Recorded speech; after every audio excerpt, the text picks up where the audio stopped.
express this enough. Do not come to Miami expecting that you're gonna go to the beach almost every weekend, because that's not gonna happen. You're gonna be disappointed unless you live in the new apartments at the Biscayne Bay campus that they just built in August of 2016. You're not gonna be close to the beach at all. From the Modesto Medique campus here to South Beach is almost an hour, and that's not including the traffic and the time that you have to actually find a parking space and walk to the beach. So don't expect to go to the beach every weekend because it's expensive to get there, including tolls and everything else. So the beach is nowhere near Modesto Medique campus. If you try to drive, it'll take just as long to find a parking space and to walk to the beach because they charge you ridiculous prices for parking.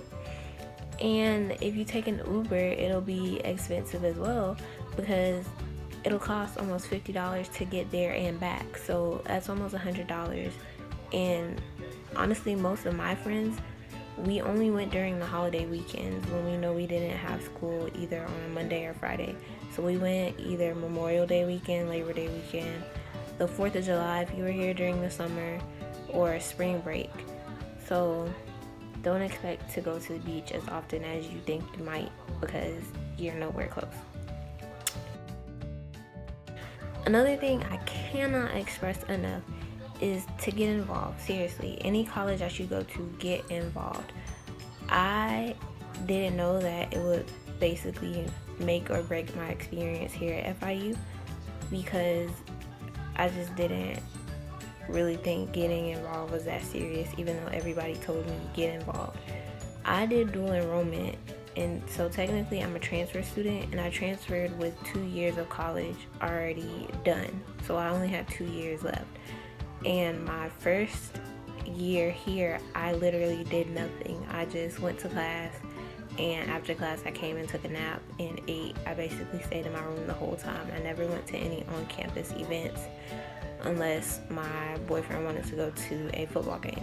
My second year here, which is my graduating year, I actually did get involved the fall semester, and I was a part of the homecoming committee and also a part of the Mr. and Miss FIU scholarship pageant. So I got involved with a lot of that stuff. I also got involved with some of my friends who are on the e-board for our Black Female Development Circle. I went to Black Student Union meetings. I'm a part of the National Collegiate Scholars Honor Society. I'm a part of Psi Chi Honor Society. I'm a part of PASS, which is Psychology Ambassadors for Student Success. My second year, I realized getting involved was important because staying in your bed and just eating and going to class is not going to cut it. It's boring. You get tired of it. So go to the on-campus events. They always have free stuff. If it's not free food, it's free giveaways. They always have stuff. And college is basically a business. You're here networking for your future.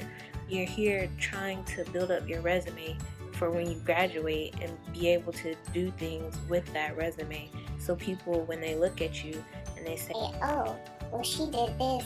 Maybe we can work with that and build her strengths from that. Just make sure you get involved and make sure it's something that corresponds with your major as well, because it really looks good on your resume.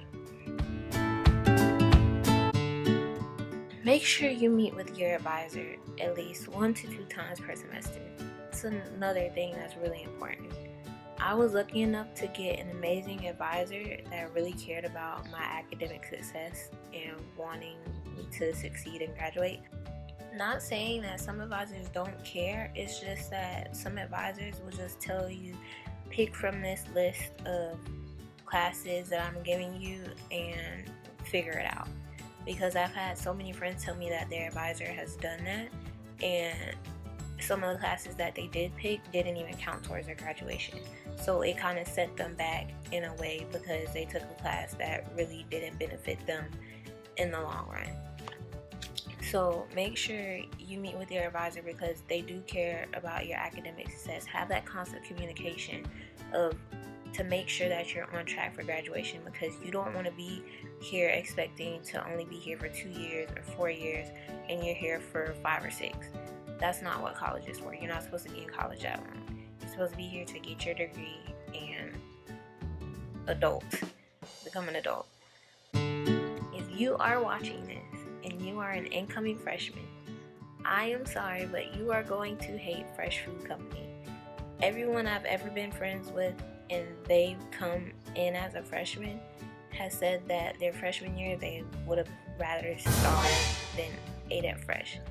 It honestly is disgusting, and you will only get like $350 on your Panther card to use at other restaurants like Taco Bell, Panda Express, Starbucks, and things like that.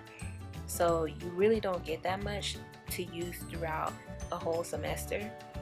But luckily, I had a toaster oven and a crock pot, and I did wonders with that. And I barely ate it fresh, and I barely used the $350 that they gave me to use. I got lucky with that. And you guys let me know down in the comments below as well if you want me to make a video on how I survived through just having a meal plan and having a toaster oven and a crock pot, because when I tell my friends that I use a toaster oven and a crock pot to make the meals that I do make, they're just surprised. But now I have a full kitchen, so it's a lot easier.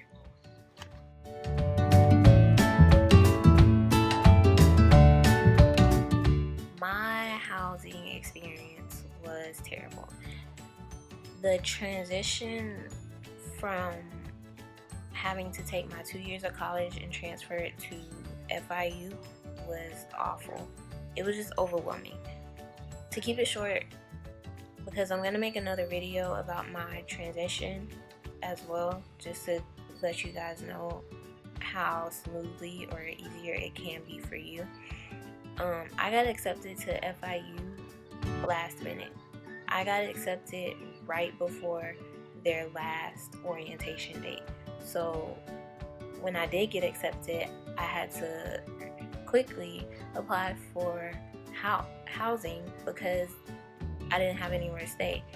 So when I got ready to apply for housing, there was a wait list, and I'm thinking, how do you have a wait list for students that you've accepted? how does that, anyway, I don't understand. And further on, as I've met people and gotten to know friends, a lot of them are RAs too, and they say that they have empty rooms from the get-go, from the beginning, but they don't want to put anybody in those rooms. So I never understood how do you not have enough housing for the people that you are accepting, because not everybody commutes to FIU. You have a lot of students that stay on campus. And they gave me the option of staying off campus, but off-campus housing was $12,000 a year. So that's basically paying tuition again. So that was a no-go. So I found out like 2 days right before orientation that they had found somewhere for me to stay, which was actually in Lakeview South. And it's one of the 2 options that you do get as a freshman, because housing considered me a freshman, but I was actually a transfer junior academic wise. But it's called FTIC, first time in college, so I was considered a freshman in the eyes of housing. But Lakeview South is basically an apartment style without a full kitchen. You get a refrigerator, a sink, cabinets, and a table with 3 chairs in a common area that you share with 3 other people, whether it's girls or guys. And the bathroom only has a shower and the toilet and some cubbies in there, and there are only 2 sinks that you share outside of the bathroom as well. I personally didn't like sharing anything because females are just disgusting and dirty, so I hated that part, but I at least had my own room that I didn't have to share at all. And the other option for freshman housing is Panther Hall, which everyone basically calls the projects of housing, because they're just people have said they're disgusting. They're not ideal. They need to update it. But I've never been in them personally, but I know that there's only 2 bedrooms with 4 people. So there's 1 bedroom with 2 people in it, and then there's another bedroom with 2 people in it as well. And then you get the bathroom, which has a shower, toilet, and a sink. You share those sinks with the other people as well. So I enjoyed my time staying in Lakeview South, but I was glad that I got in last minute for Lakeview South instead of Painter Hall, because I would have hated my experience. But that's all I have for the do's and don'ts and just some advice. If you guys have any other questions, just ask them in the comments below and I will be gladly to answer them. Thanks for watching. Bye.